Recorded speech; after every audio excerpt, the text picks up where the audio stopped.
Nós hoje trouxemos uma palestra de algum jeito para nos chamarmos a atenção sobre a nossa doutrina. Quando intitulamos o trabalho A Variação dos Fenómenos, foi no sentido de nós percebermos que eles podem ser muito variados. Os fenómenos espirituais ou espíritas, eles podem ser de tal modo variados através dos mais diversos ramos da mediunidade. Nós hoje iremos falar um pouco disso. Iremos aflorar apenas uma médium, mas chega bem para nós nos apercebermos como estes fenómenos podem ser variados. A nossa doutrina é muito jovem. Se compararmos a idade do Espiritismo com a religião hebraica, com o budismo, inclusivamente com a religião muçulmana, ou até com o catolicismo, a nossa doutrina, que tem pouco mais de 150 anos, é muito jovem. É das mais recentes doutrinas que a humanidade abraçou. Então o Espiritismo conta, apesar de jovem, conta nas suas memórias com a colaboração de muitos e variados médiuns. Alguns com características tão invulgares que foram exaustivamente estudados pelos maiores cientistas da época em que esses médiuns viveram. Os estudiosos da doutrina espírita dividem esta doutrina em dois períodos distintos. O período inicial, logo após a publicação do Livro dos Espíritos, que todos vocês sabem em que data? Diga alto. 18 de abril de 1857. Muito bem. Então, este período inicial foi chamado do período das experiências ou das experimentações. O período atual é o período da consolidação doutrinária. E nesta variação nós encontramos uma diferença grande. Diferença que resulta fundamentalmente da própria vontade dos espíritos superiores. Isto não é fruto de ninguém. Os espíritos superiores é que determinaram que nessa fase inicial fosse de determinado modo e na fase atual esteja sendo de outro. E se nessa primeira fase se impunha a comprovação do que fora escrito na codificação, Kardec codificou, tornava-se necessário a comprovação do que ele escreveu. E para isso era indispensável que acontecessem os fenómenos. E que acontecessem para quê? Para que os cientistas se rendessem à evidência das provas. Se eles se rendessem, ficavam assim demonstrados dois dos principais pilares da nossa doutrina. São os dois pilares fundamentais para a crença na nossa doutrina. O primeiro, a existência dos espíritos, consequentemente a existência do mundo espiritual, e o segundo, a comunicabilidade dos espíritos, bem como a interação destes com os chamados vivos, que hoje denominamos encarnados, porque estamos vivendo num corpo. Do primeiro período, o período inicial, poderíamos falar dos mais variados e prodigiosos médiuns. Podíamos, porque são muitos. Escolhemos apenas um, que por si só garante-nos em absoluto o rigor das experiências que foram feitas com ela, e ela é um caso paradigmático da variedade das capacidades mediúnicas. Referimos-nos, como vocês já veem no slide, a Eusápia Paladino, esta mulher extraordinária. Vemo-la aqui, prostrada em transe profundo, e aqui está o nome dela, Eusápia Paladino. Isto é uma folha de um jornal de 1903, quando ela esteve sendo sujeita aos mais variados testes e ensaios com os mais variados cientistas. Aqui a vemos com o professor César Lombroso, talvez aquele que mais a tenha estudado, além de Charles Richer, como iremos ver à frente. Uma das sessões práticas, aqui temos Eusápia Paladino, e é dela que nós iremos falar. Nasceu em Minervino, e nós temos aqui 2 italianos connosco, que se calhar até são capazes de conhecer a cidade. Nasceu em 31 de março de 1854, somente 3 anos antes da publicação do Livro dos Espíritos. Com certeza já a espiritualidade consertando para que ela nascesse, para que ela crescesse e que ela depois pudesse comprovar aquilo que o Livro dos Espíritos nos trazia. Desencarnou em Nápoles no dia 16 de maio de 1918, apenas com 64 anos de idade.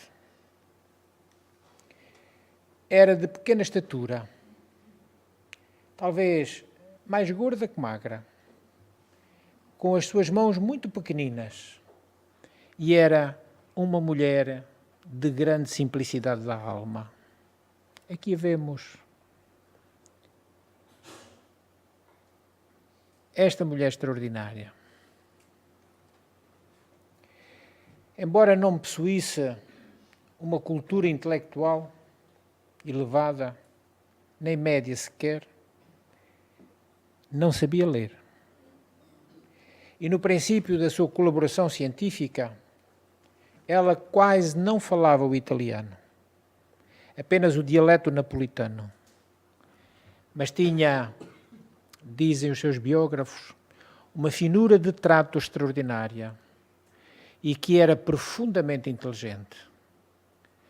Dado isso, aprendeu e compreendeu e passou a falar um pouco de francês, devido depois aos seus contactos que foram tão frequentes com cientistas franceses. Foi sempre muito infeliz. Sua mãe morreu no parto. Para que ela nascesse, sua mãe deu a sua vida. O pai, ela presenciou ser assassinado por malfeitores.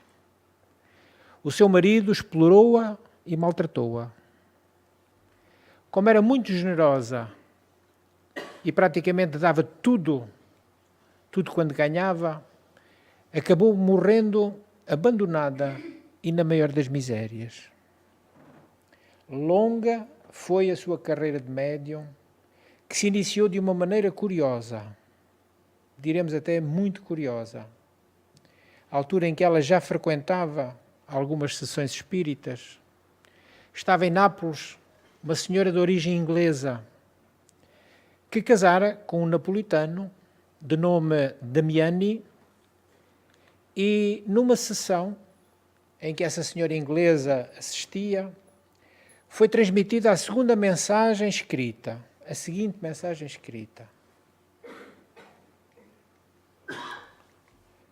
Havia chegado a Nápoles, há pouco tempo, uma pessoa que morava na rua tal, no número tal, e se chamava Eusápia. Era uma médium poderosa e o espírito comunicante dizia-se disposto a manifestar-se através dela com fenómenos maravilhosos.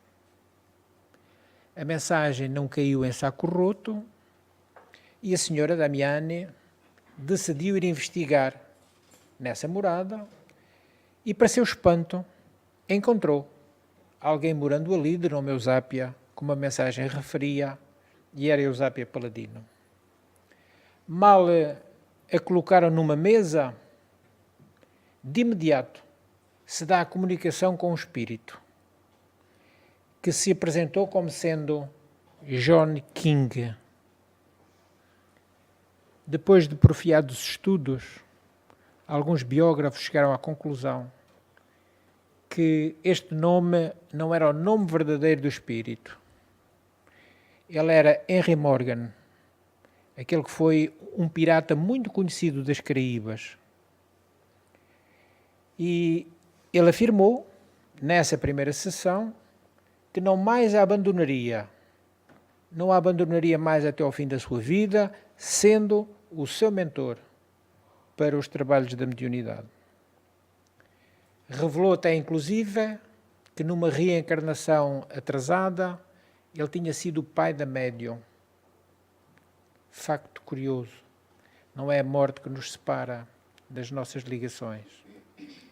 A maioria dos sábios da sua época estudou-a exaustivamente, porque ela tinha uma mediunidade portentosa, como mais à frente nós iremos ver. Temos aqui uma imagem de arquivo, de telequinésia, de um bandolim, aqui suspenso no ar. E este é acontecido em 13 de março de 1903, em Munique, na Alemanha, quando ela esteve sendo estudada pelo professor Alexander Aksakov. Esta palavra, telequinésia, foi criada em 1890 precisamente por Alexander Aksakov e origina-se de duas palavras gregas, tele, movimento, e kinese, mover. Aliás,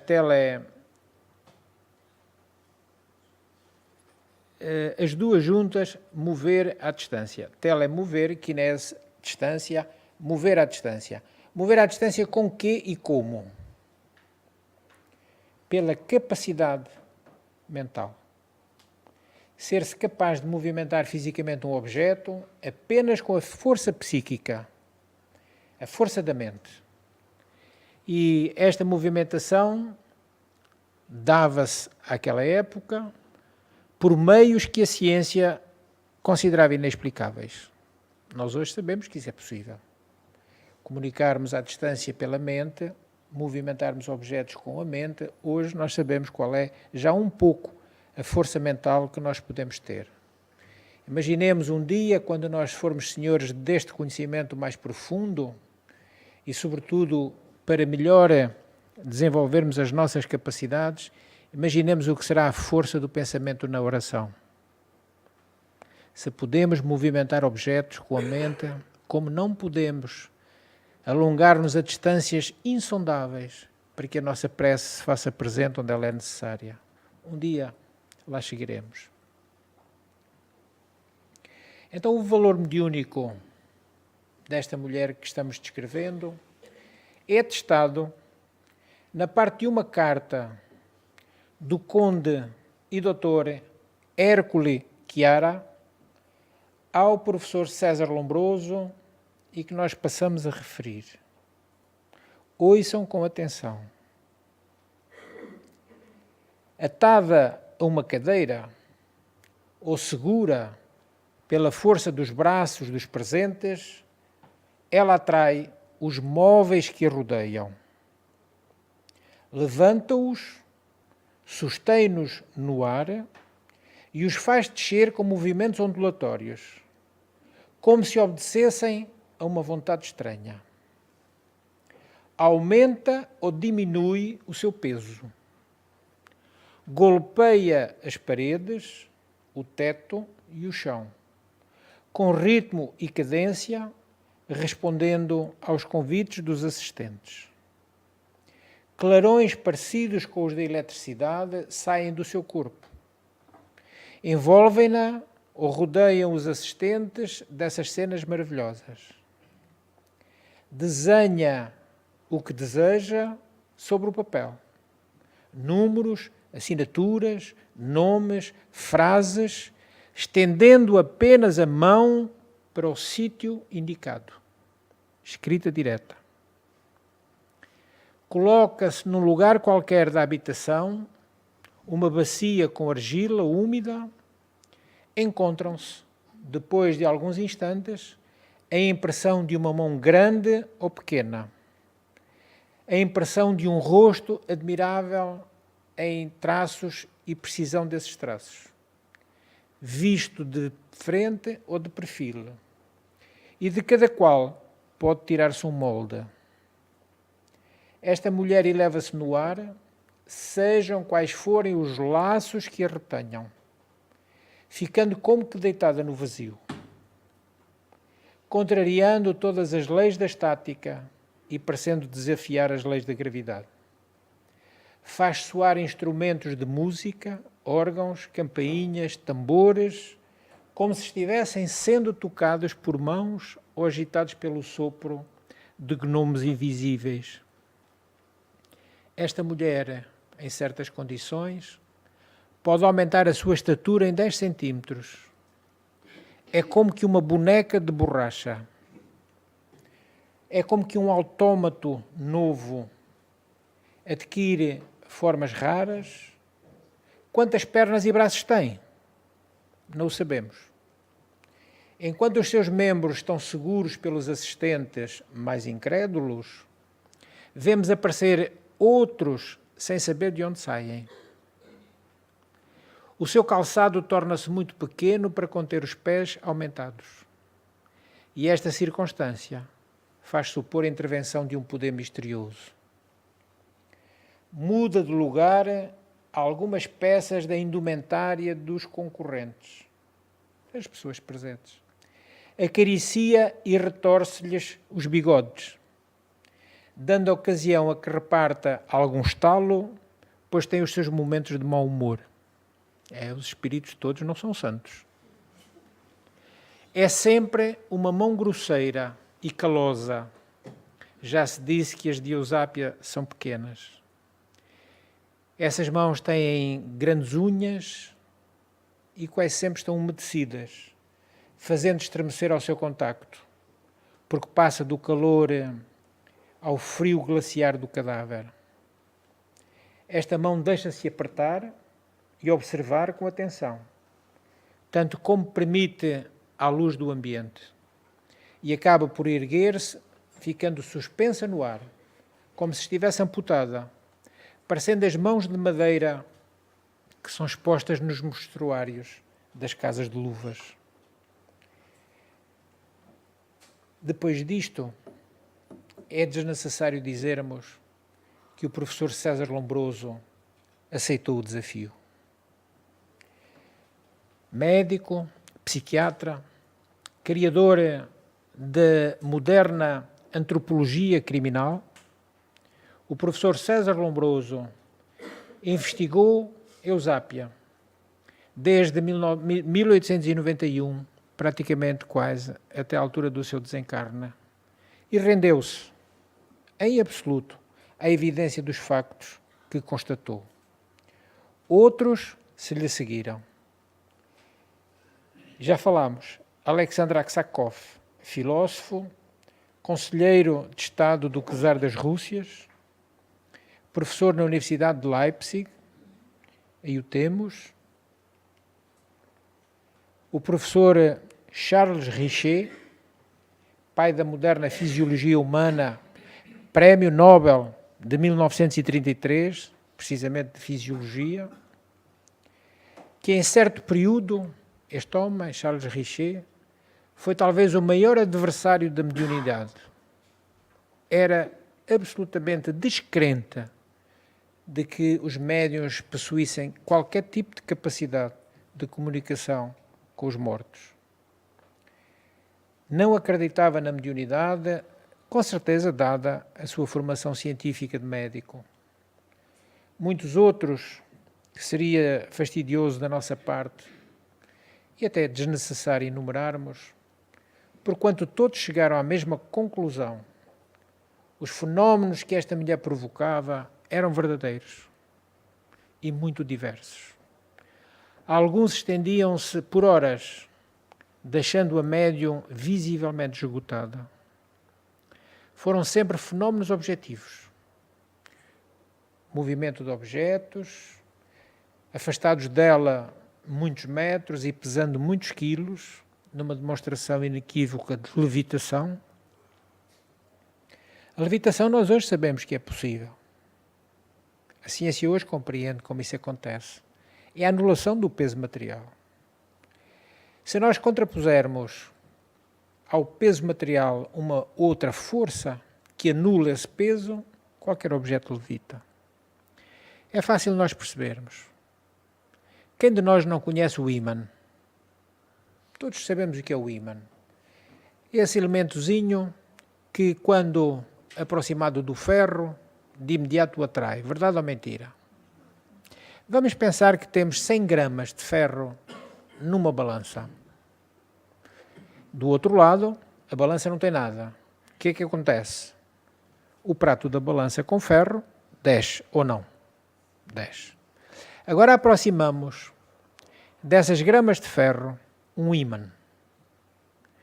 Quando o ímã estiver quase a atrair totalmente o ferro, ele deixa de ter peso e a balança fica equilibrada.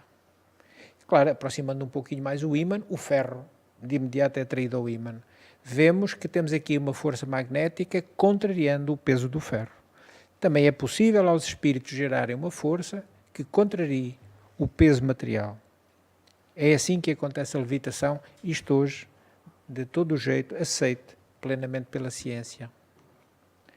Então, ela materializou objetos, mas também surpreendentes e inequívocas materializações de espíritos. Com ela aconteceram as mais diversas, que podemos dizer que são os seres da outra dimensão, da dimensão espiritual. Nós estamos na dimensão material, os espíritos são da dimensão espiritual. Chegando mesmo a materializar o espírito da mãe de um dos pesquisadores presentes nessas sessões de estudo, o Dr. Pio Foa, aí o temos, professor de anatomia patológica.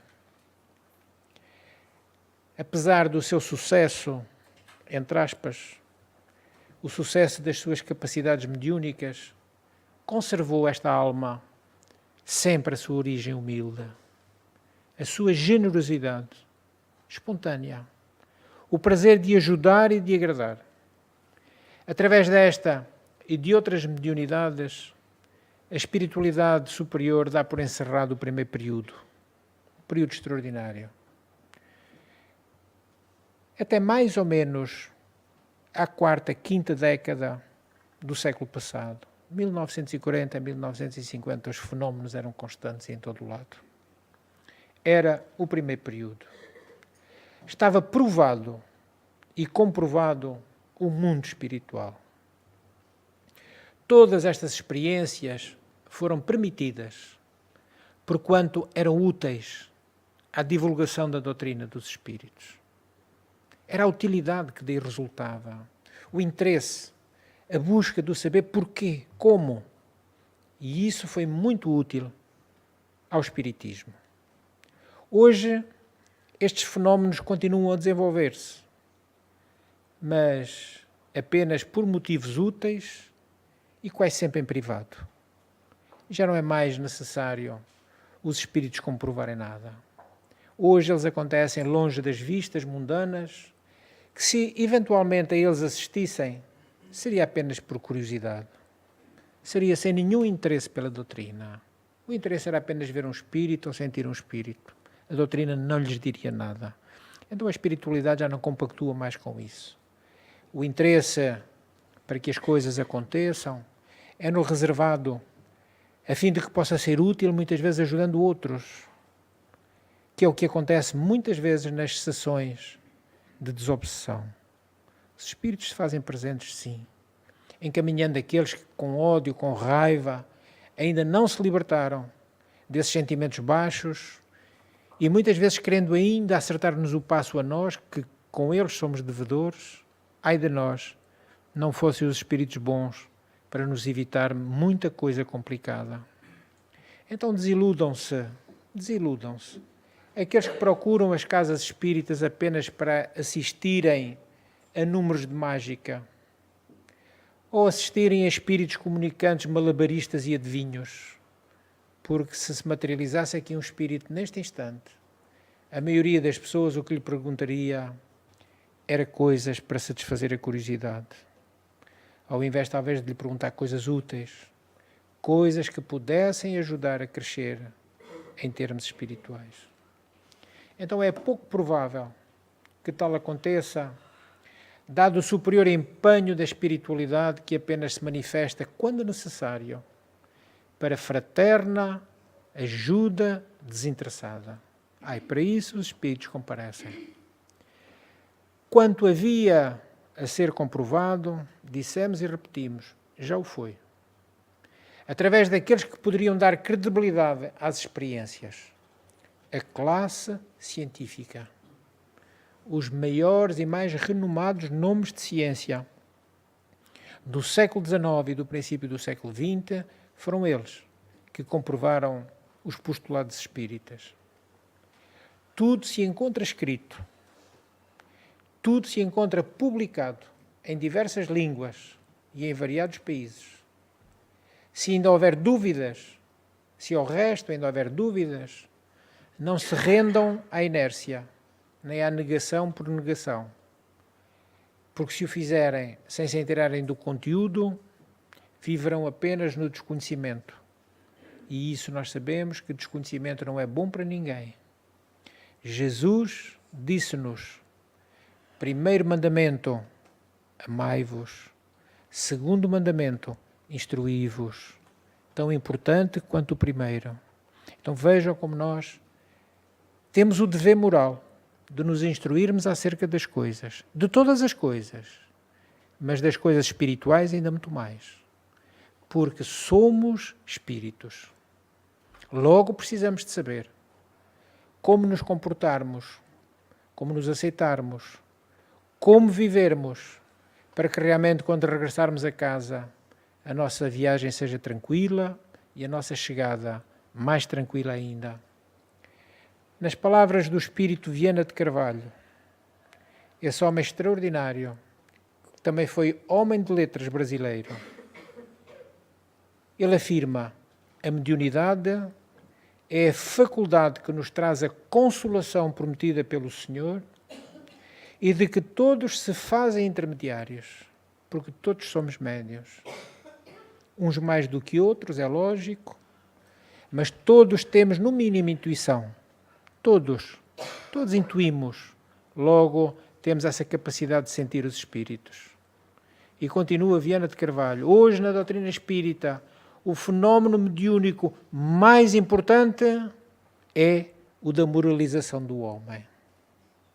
É isso que os espíritos esperam de nós hoje. Que nós consigamos melhorar as nossas condições morais. Porque muito mais importante que qualquer fenómeno é a ajuda fraterna, a ajuda desinteressada que possa ser prestada a quem quer que seja. Prosseguindo assim, na incessante lavoura iniciada há mais de 2000 anos por Jesus, que foi, é e sempre será o médium de Deus. Meus irmãos, sei que o tema não é o mais apetecido, mas torna-se necessário nós constatarmos a verdade, para que ela nos liberte, sentirmos na plenitude de que somos espíritos. Quando isso acontecer, todos, sem exceção, toda a humanidade terrena, quando se capacitar de que somos espíritos e que somos herdeiros de nós mesmos, que iremos herdar aquilo que estamos hoje fazendo, se de bom, profunda felicidade, se de mau, muita dor, quando todos aceitarem isto, me parece que o mal baterá as asas e irá embora do mundo terra. Porque nós sabemos que o mal que fizermos é o mal que nos faz mal. Não é o mal que os outros nos fazem, porque esse é passageiro, nada é para sempre. Agora, enquanto não nos redimirmos do mal que fizermos, muita dor pode encontrar no nosso caminho e nos pode trazer horas muito amargas. Então mudemos enquanto é tempo. Façamos aquilo que os Espíritos nos recomendam. Conhecermos-nos a nós mesmos. E pelo reconhecimento do que somos, do que pensamos, do que fazemos, nós temos consciência em que plano espiritual nos encontramos. Tomando essa consciência e se eventualmente for menos boa, estamos aptos a fazer a correção e a mudança. Ninguém a fará por nós. Ou acham que pode ser? É intransferível. É individual e intransferível. Onde é que eu já ouvi isto? Há coisas que a gente vê que é intransferível, não pode ser para mais ninguém. Esta é uma delas. Somos nós, os obreiros da nossa felicidade ou da nossa desdita. Agradecemos a Deus por ter permitido que os Espíritos nos trouxessem isto como ensino. Que eles tenham vindo a este mundo complicado E muitos deles sem nenhuma necessidade de virem. Porquanto espíritos já lúcidos, evoluídos, não tinham necessidade sequer de se aproximarem do mundo terra.